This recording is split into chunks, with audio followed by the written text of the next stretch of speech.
Menuju informasi selanjutnya, saudara, pelaksanaan vaksinasi di Kabupaten Aceh Jaya terus ditingkatkan oleh pemerintah setempat. Vaksinasi tersebut bukan hanya dilakukan di fasilitas kesehatan, namun juga dilaksanakan dengan turun ke desa-desa agar semua warga dapat divaksin.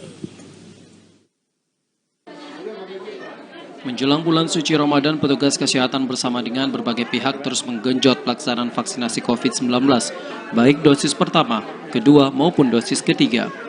Tidak hanya pemerintah Aceh Jaya, sejumlah pihak pun turut ambil bagian dalam peningkatan capaian vaksinasi COVID-19.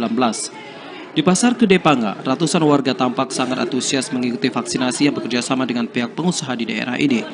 Meningkatnya animo para warga yang ikut melakukan vaksinasi tidak terlepas dari gencarnya sosialisasi yang dilakukan dan timbulnya kesadaran warga tentang pentingnya melaksanakan vaksinasi demi terhindar dari COVID-19.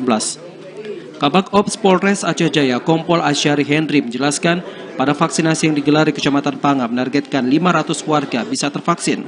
Menurutnya untuk jumlah capaian vaksinasi hingga saat ini untuk dosis pertama sudah mencapai 100%, dosis kedua 75%, dan dosis ketiga mencapai 15%. Untuk dosis 3 kita akan selalu mengupayakan koordinasi lintas sektoral melalui Bapak Kapolres serta Musbidah setempat. Kita selalu melibatkan tokoh-tokoh masyarakat, tokoh agama, serta stakeholder yang berpengaruh di setiap lini masyarakat. Dan kita akan selalu mengupayakan bantuan untuk masyarakat, terutama dalam hal minyak goreng yang kita tahu saat ini harganya agak tinggi dari seperti biasanya. Dan juga kita libatkan pengusaha-pengusaha di Aceh Jaya.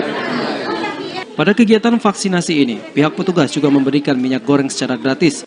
Hal ini dilakukan untuk membantu warga di tengah mahalnya minyak goreng di pasaran dan menghadapi bulan suci Ramadan.